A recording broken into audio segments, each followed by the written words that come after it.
Hi, welcome to another episode of Hot Takes. And it is quite clear now that Starmer and his useless government are panicking.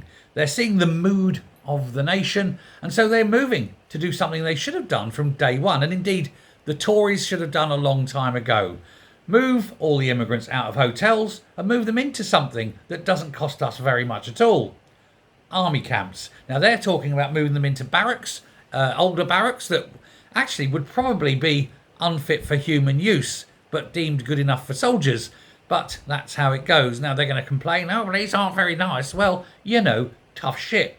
When it comes to a choice between shoving someone in an old army barracks like what I was in, or throwing them into a 4-star hotel, I know which one the country can afford better. Preferably, of course, neither. Send them home. Who cares?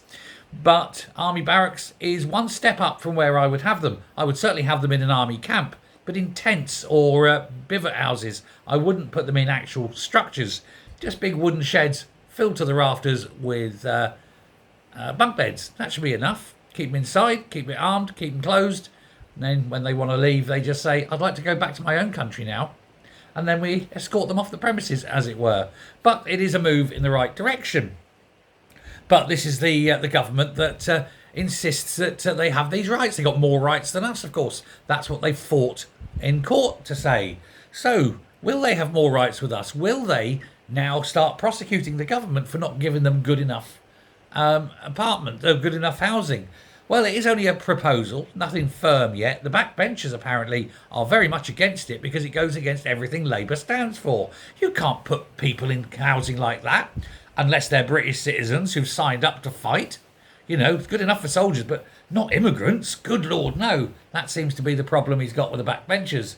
And of course, this is now going to be the decision by Shabana Mahmood, who will have to make the decision as Home Secretary. Will she allow them to be taken out of their very sweet apartments in the heart of cities and go off to some deserted army camp in the middle of nowhere to be guarded by the military? Or will she say, no, we can't do that. We've got to keep them there because otherwise they might get a bit upset. And if we do that, they might not want to keep coming to Britain. It's a very strange one, isn't it? But I wonder what Mahmood will actually decide to do. Darren Jones, he's had his tuppence halfpenny's worth. He's said to be open to the radical ideas, but is not overly convinced that this is the right radical idea. There's only one actual, cure for this. And that is a two-part prong. First of all, pick up all the illegals and send them home. And then second part is you put the patrol boats up and down the oceans and the seas around Britain, and you keep pushing them back and pushing them back and pushing them back until eventually they stop coming. We know this works. Australia did it. 100% successful. Marvellous.